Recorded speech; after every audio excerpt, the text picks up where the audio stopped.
en la línea del tiempo se sucedieron unos a otros, generalmente con cierto traslape. El primero de las leyes acciones, o llamado acciones de la ley, que se le llamó también el régimen de los términos sacramentales, y que corresponde a la etapa arcaica del derecho.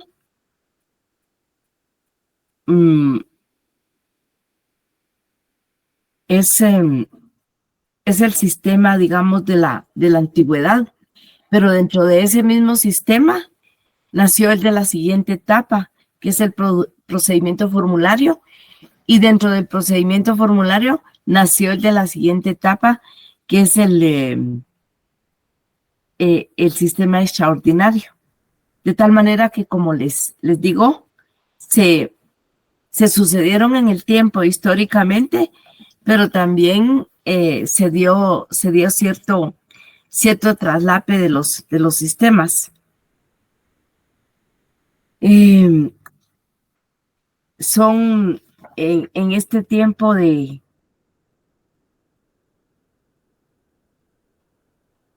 las leyes acciones o acciones de la ley, se produjeron ciertos fenómenos en relación con el derecho, el derecho primigenio de los romanos, que, como alguna vez ya les decía yo, que era un derecho bastante violento. Y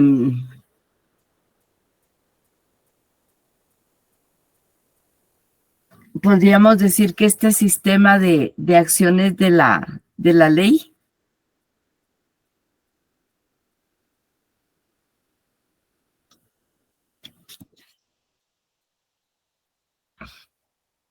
son declaraciones solemnes, y por eso se le llama el de los términos sacramentales. Y, como les digo, finalmente nace dentro de las leyes, acciones o acciones de la ley, nace el sistema formulario, y tiene ciertas características muy particulares. Todavía en este momento, el sistema de acciones era muy escaso, y solamente habían 5 acciones para las reclamaciones. Estaba la primera, que era por sacramento, que era el valor de un juramento. La de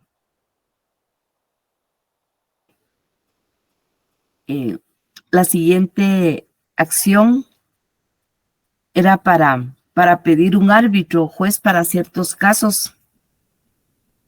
Era la que se denominaba per judices arbitrive postulatione. Estaba por condición, era una acción para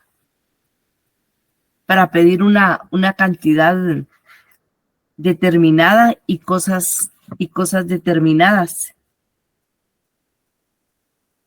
Luego, estas 3 acciones son de carácter declarativo, y en las acciones para hacer cumplir la sentencia, que se les llama acciones ejecutivas, estaba la mano simiectio, y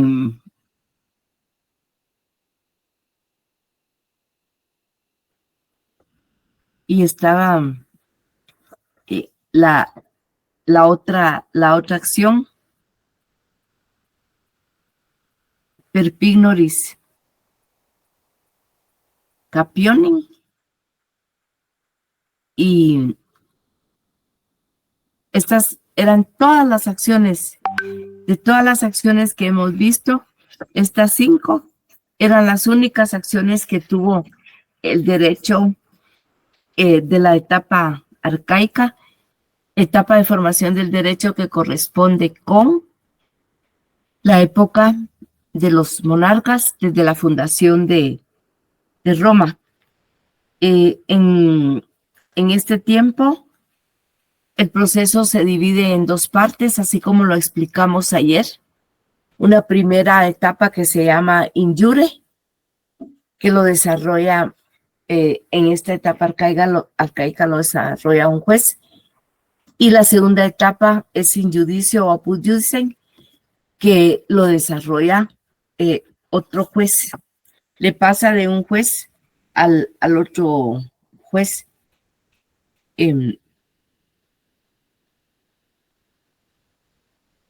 Algunas características muy importantes que tiene el procedimiento de las acciones de la ley. Repito, procedimiento de la etapa arcaica del derecho, es que tiene un extremado formulismo, un proceso muy, muy riguroso. Sus acciones son muy limitadas, solamente 5, y en este momento no existe todavía el abogado y no existe la figura de la representación. Es un procedimiento que se divide en 2 partes, injure y el siguiente injudicio.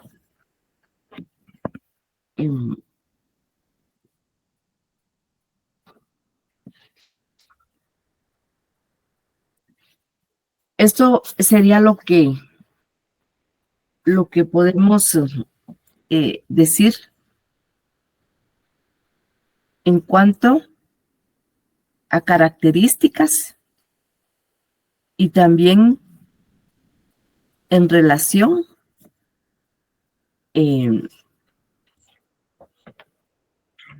a las etapas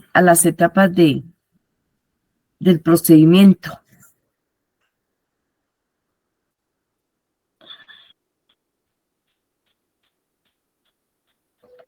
En ese procedimiento de la etapa injure, el actor tomaba la iniciativa para hacer comparecer al demandado. La citación era un acto privado, es decir, que sin intervención de ninguna autoridad judicial. Se le llamaba injus vocatio. Se dice que si una persona que iba a demandar y encontraba a la plaza al demandante, lo sacudía por el cuello, y eso era también como una señal de que iba a ser demandado. Era realmente en esta etapa del derecho un derecho muy lleno de solemnidades, y también era un derecho bastante gestual. Al encontrarse las partes con el magistrado, debían de cumplirse las formas y ritualidades preestablecidas para cada acción, y que ya sabemos que tomaban la forma de la oralidad.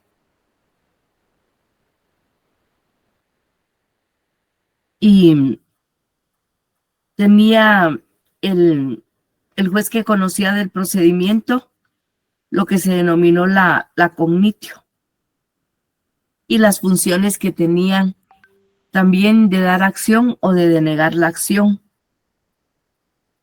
En esta segunda parte del proceso, en esta primera parte del proceso es cuando se recuerdan que se da la llamada litis contestatio,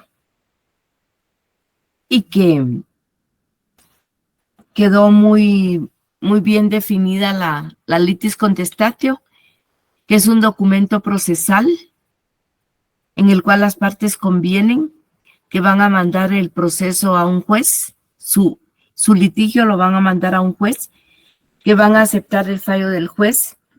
Ahí se fijan los límites y se delimitan los puntos sobre los cuales va a versar el juicio.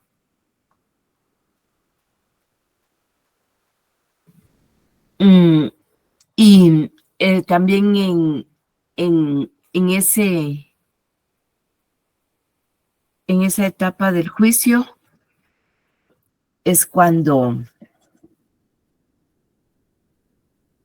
se da como última fase del procedimiento esta figura procesal tan importante llamada la litis contestatio. Situándonos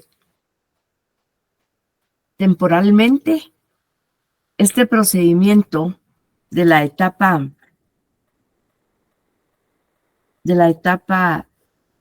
arcaica llamada de la acción de las leyes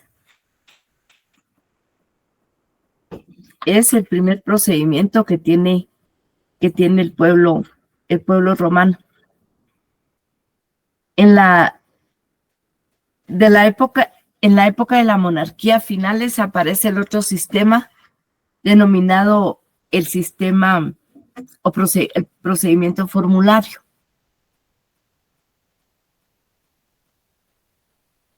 Diríamos que pasa de la etapa de la monarquía a la etapa clásica del derecho y termina en la época del imperio con el emperador Diocleciano.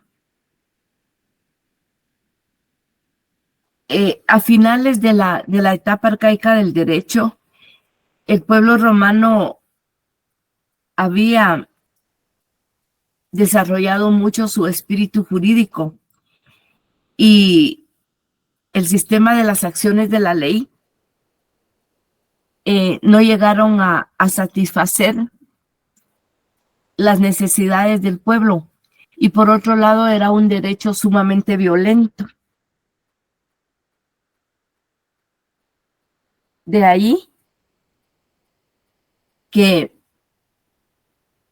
siendo tan violento este derecho, en el siguiente sistema, el sistema formulario, y que floreció en la forma de gobierno denominada república, y que es la etapa clásica del derecho,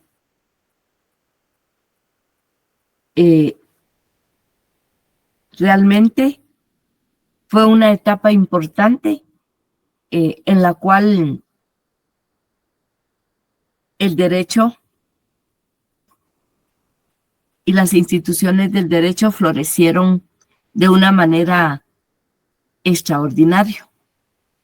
Entonces, como les decía, las acciones de la ley era un derecho tan violento. Con el nuevo derecho, con las nuevas formas del procedimiento formulario, también se logra la humanización del derecho, se logra una flexibilidad en el procedimiento. Aquí aparece lo que se denomina la fórmula. La fórmula era creada para cada caso por el magistrado y era una fórmula personal para el conflicto que se estaba planteando. Por ejemplo, en la fórmula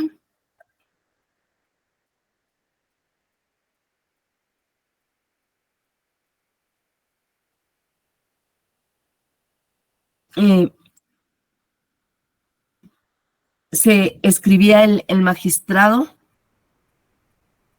lo que debía de hacer el juez que iba a dictar la sentencia. y le mandaba escrita la fórmula para ese caso. En la página 148 tengo una fórmula escrita y entonces esta la podríamos unir de esta manera. Leyendo la última parte de cada sección, puesto que Cesario prestó a Titus 6 sestercios, si resulta que Titus recibió un préstamo de 6 sestercios de Cesario, que los devuelva más un pecunio extra.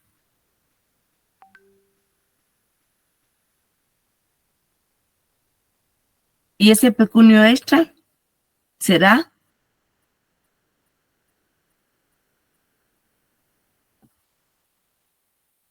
de 6 sestercios. Pero si resulta que debe,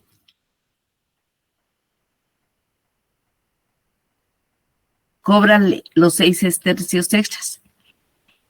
Pero si no, es decir, si no resulta, si no debe, absuélvelo. Y para cada caso, el magistrado redactaba una fórmula, incluso con el nombre de las personas que estaban litigando en ese momento.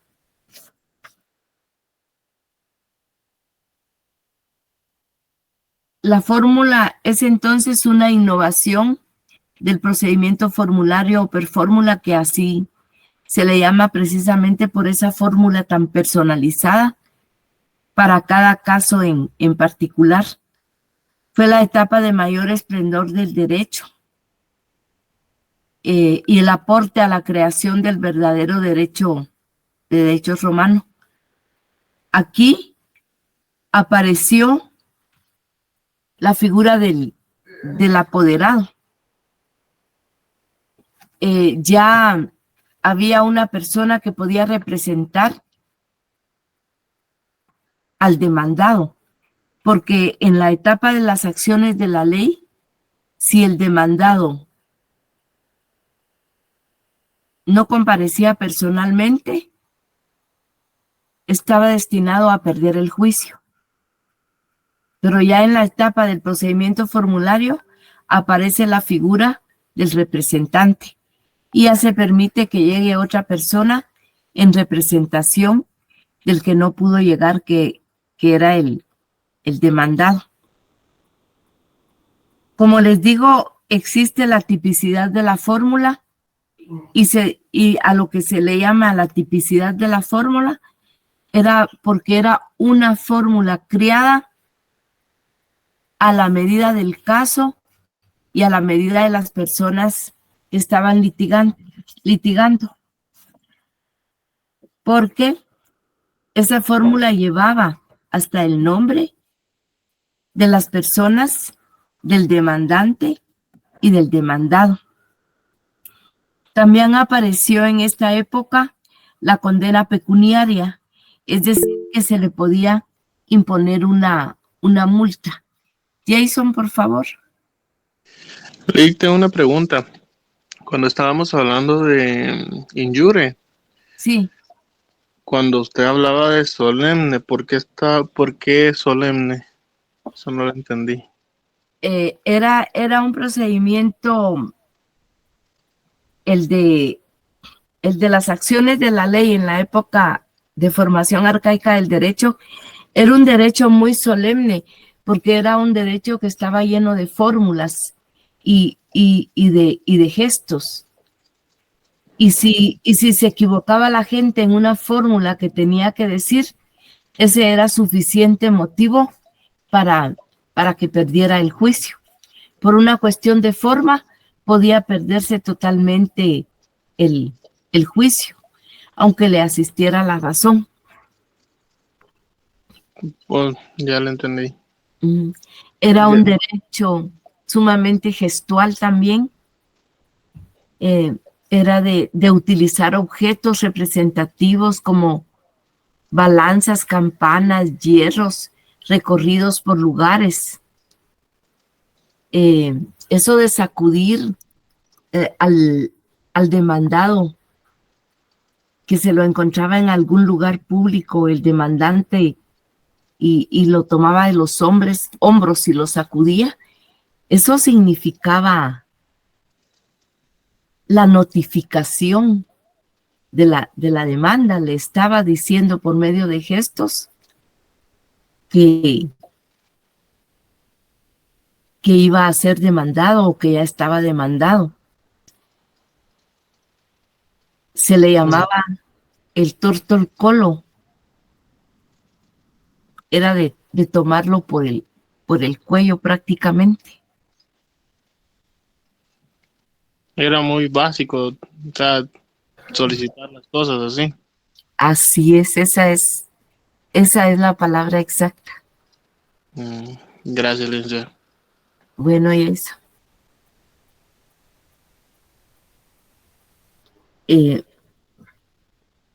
Les decía que la tipicidad de la fórmula consiste en que para cada caso había una fórmula directamente redactada por el magistrado para ese caso en particular.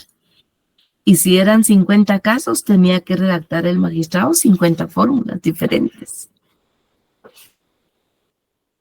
El aparecimiento de la condena pecuniaria, que es la imposición de una multa. Y también dentro de este procedimiento formulario aparece la prueba documental con más fuerza.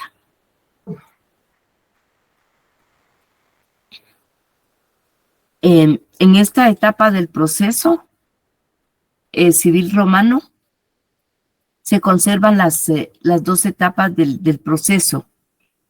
La etapa in iure y la etapa in iudicio. Al magistrado pretor le corresponde darle trámite a la acción o denegar la acción. Y también tiene la facultad del accidiere, que es atribuirle la propiedad a alguno de los litigantes.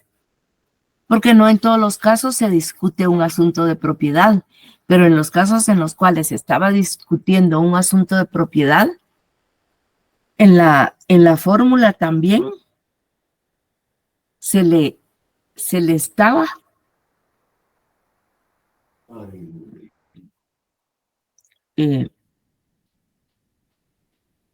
indicando al juez que tenía que adjudicarle la propiedad a quien correspondía, a quien le correspondiera.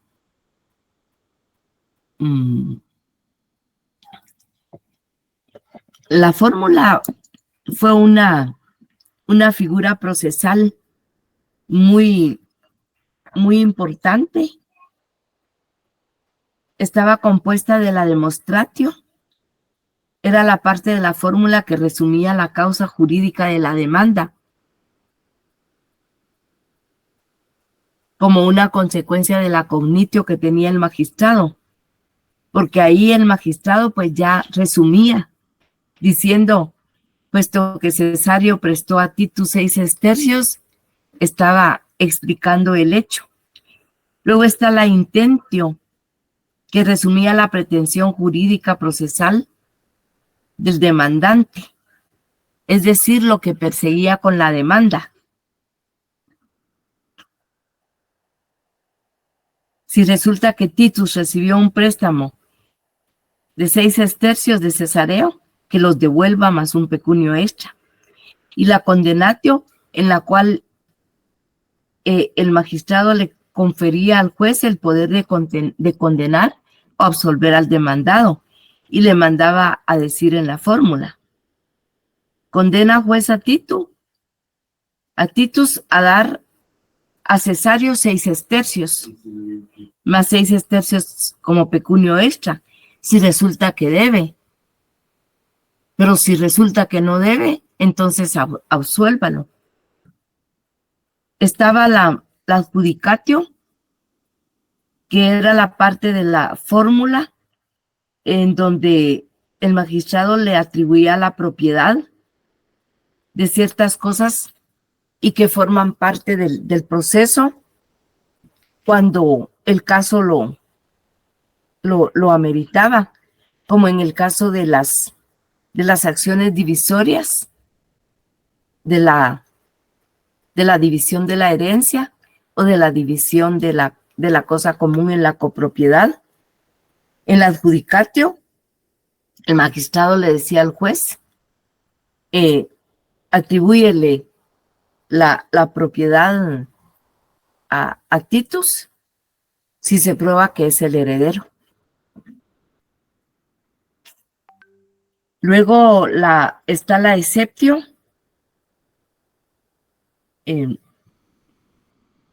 Se enunciaba un hecho alegado que si era probado en la fase in judicio, se absolvía al demandado. La exceptio era como las excepciones que vimos a un principio. Si una persona demostraba que ya había pagado, entonces oponía la excepción de pago y ahí terminaba el proceso. Luego está la prescriptio, que aquí se las coloco yo al final, pero iba al inicio de la fórmula y por medio de la prescriptio el proceso se limitaba por cuestiones que debían ser previamente examinadas para que se pudiera ejercer la acción. Como por ejemplo, si había transcurrido el tiempo para que prescribiera una acción.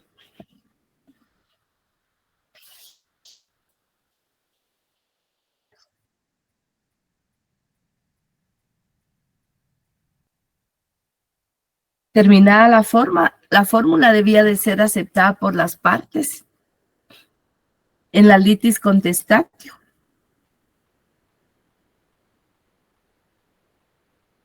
Y repiten algunos autores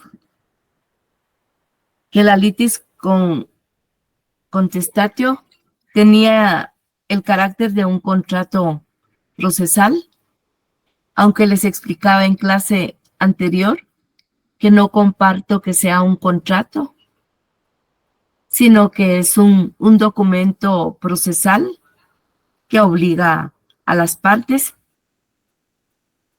a cuidar ciertas formas dentro del proceso civil.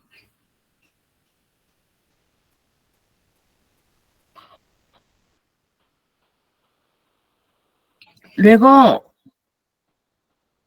en el proceso judicial civil aparecieron también los remedios pretorios o una protección jurídica extraprocesal.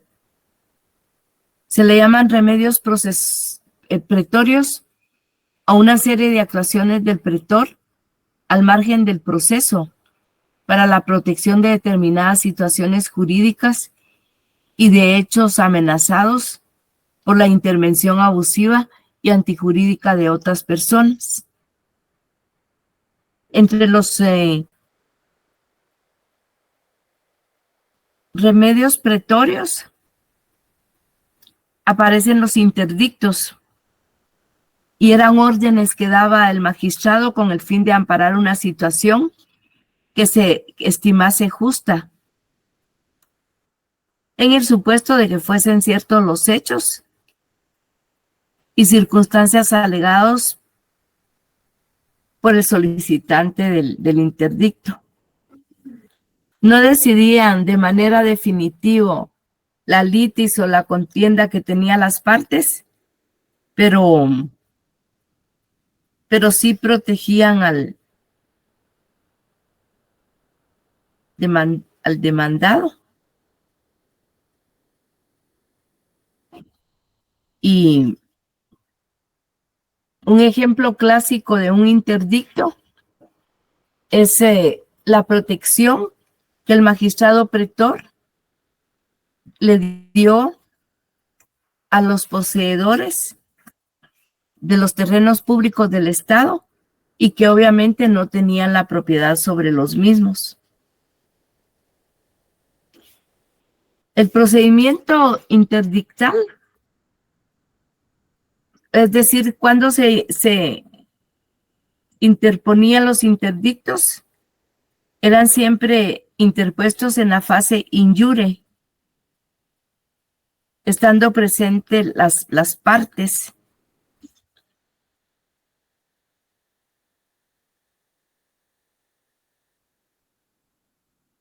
Y sin que todavía se supiera si los hechos eran ciertos o no, el magistrado le daba la protección a una de las partes. Sin embargo, el asunto siempre se iba a definir en sentencia y podría ser que el magistrado le estuviera dando la protección a alguien que no tenía el derecho, pero ya en la sentencia se iba a determinar realmente.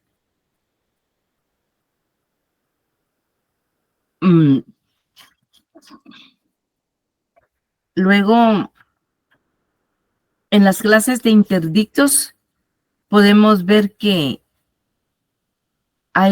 están los interdictos prohibitorios, que son aquellos que prohíben hacer. Supónganse que una persona estaba construyendo una casa en un terreno ajeno, sin autorización del propietario. Y en la demanda, pues se planteaba efectivamente que una de las partes, el demandado, estaba construyendo una casa en un terreno que no era de su propiedad. Y en estos interdictos, el magistrado podía ordenar que no hicieran ninguna construcción en ese lugar. Ahí están un ejemplo de interdicto prohibitorio. El interdicto restitutorio es mandar a devolver el bien o la cosa. Si alguien decía que esos caballos eran de él, eran de su propiedad, y que ilegítimamente tenía la posesión sobre los mismos otra persona, podía mandar el magistrado a que se devolviera el bien a su propietario. Aunque les digo, legítimamente, esto se iba a definir, se iba a resolver en definitiva solamente en la sentencia. Y podría ser que los bienes tuvieran que ser entregados al demandante, a quien le asistía la razón y quien había alegado que esos bienes le pertenecían. Los interdictos exhibitorios eran para que una persona exhibiera o presentara un bien que tenía en su poder.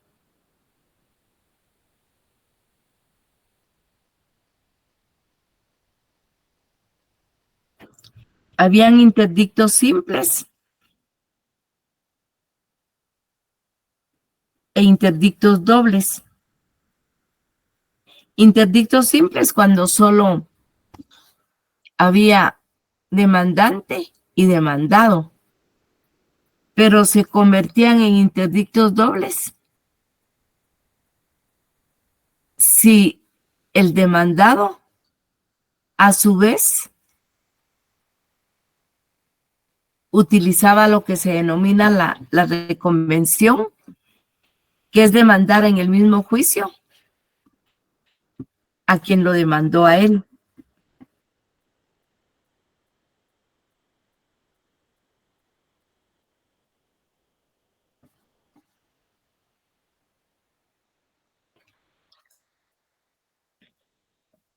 Mm,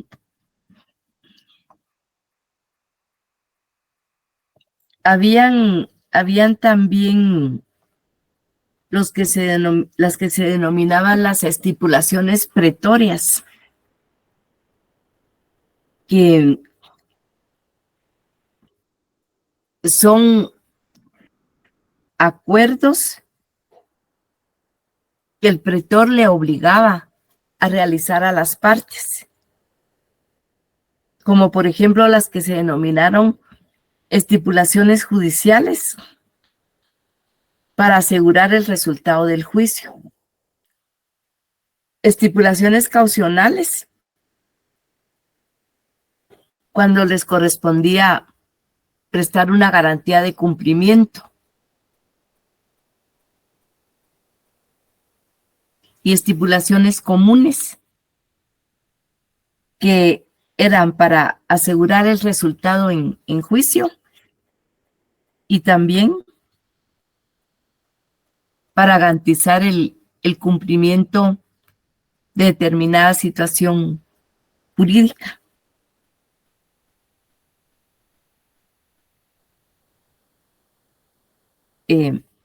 Como estipulaciones judiciales, hoy tenemos el arraigo, y como estipulaciones caucionales tenemos la fianza.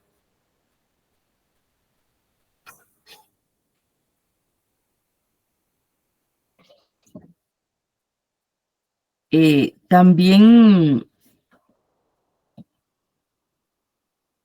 la restitución por entero, cuando el pretor ordenaba la anulación de una situación anterior.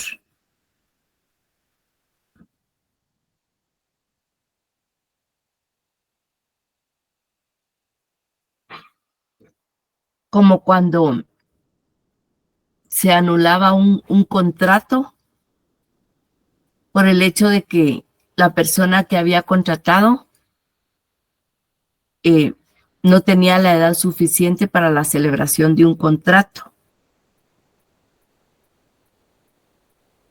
También estaban los embargos, autorización del magistrado para que una persona tomara la posesión total de un patrimonio o de algunos bienes aislados de ese patrimonio. Las sentencias que se dictaban en este procedimiento formulario están la del rey indicato, rey indicatae o rey indicato, significan que no podía promoverse un nuevo proceso, ni dictarse nueva sentencia sobre las mismas cosas entre las mismas personas y por las mismas causas del proceso sobre el que recae la sentencia. Como dijimos en la parte general de este tema, que se le llamaba a esta figura. ¿Alguien quiere contestar, por favor?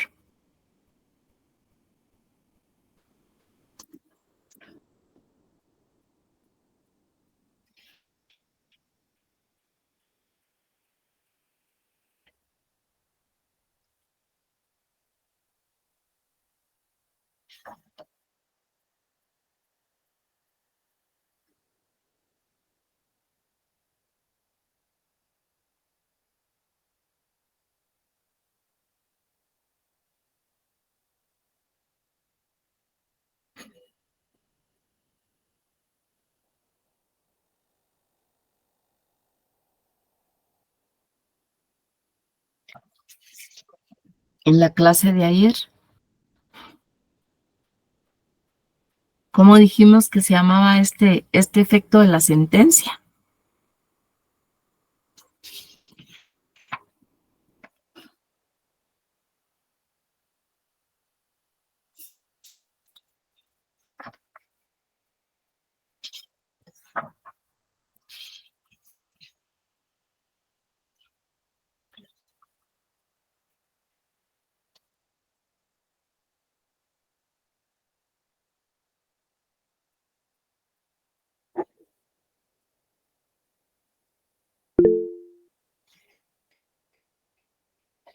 Entonces fue antier.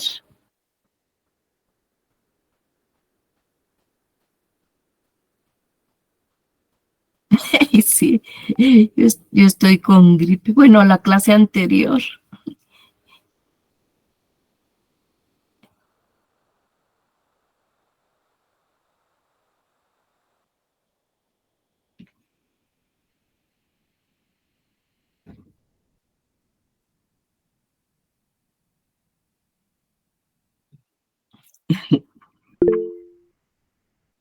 Sí, exactamente, Karen. Sería la cosa juzgada. Cosa juzgada.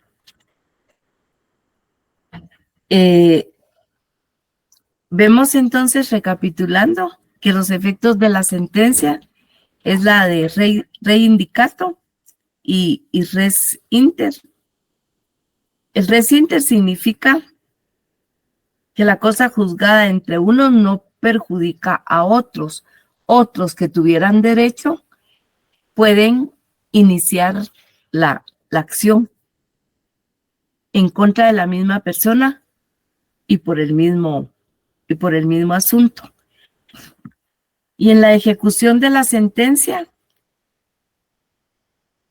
en el procedimiento formulario, se hacía por varias vías. El actio indicati, que se perseguía el cumplimiento del fallo o sentencia aún por el uso de la fuerza.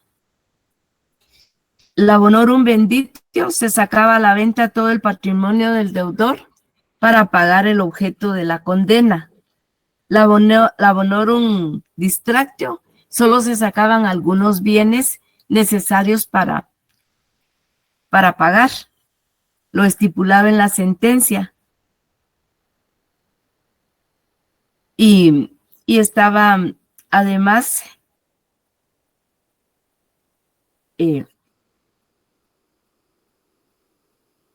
la autorización al demandante para tomar en calidad de prenda algunos de los bienes del deudor sentenciado a efecto de garantizarse el pago, que sería lo que en alguna otra ocasión de las clases nosotros le dimos el nombre de bonorum también.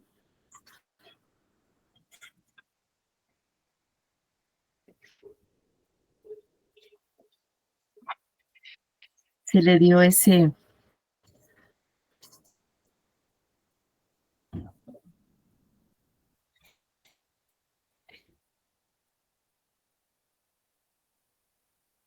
la pignoris capionem.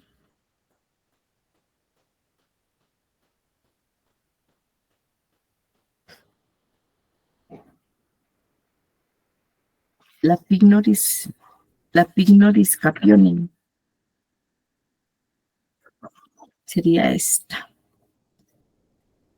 A la última le podemos dar el nombre de pignoris porque no tiene nombre aquí. Pignoris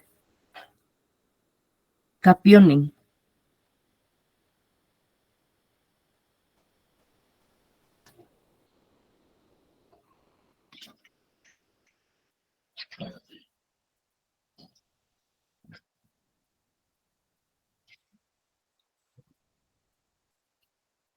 ¿Algún comentario al respecto de la clase de hoy? Hemos visto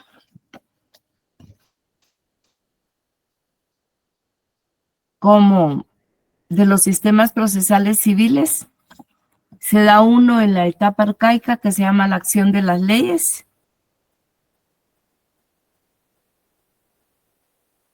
Y otro que se da en la etapa de la república, aunque nace en la época de la monarquía, pero que florece en la etapa de la república, que se le llama procedimiento formulario. Nos quedaría por ver el sistema extraordinario o cognitum extraordinaria para la próxima clase, y estaríamos también viendo el procedimiento arbitral.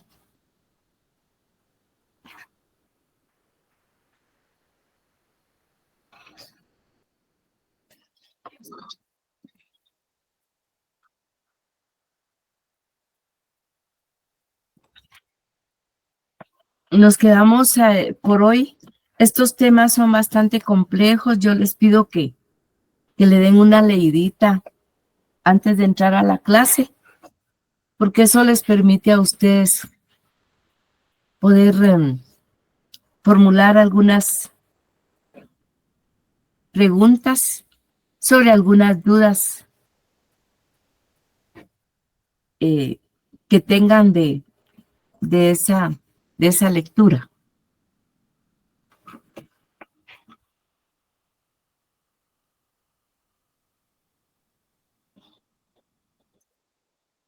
Bueno, nos quedamos hasta acá. Yo estoy bien, tal vez notaron, pero estoy bien resfriada. Y me costó un poco trabajar y concentrarme, pero no quería dejarlos sin la clase. Muchísimas gracias, Alfredo. Gracias, muy amables. Nos estaríamos viendo para el próximo jueves, entonces. Así que les deseo buen provecho. Gracias. Gracias, Lick. Feliz noche. Feliz noche. Bien. Feliz noche, licenciada. Feliz noche.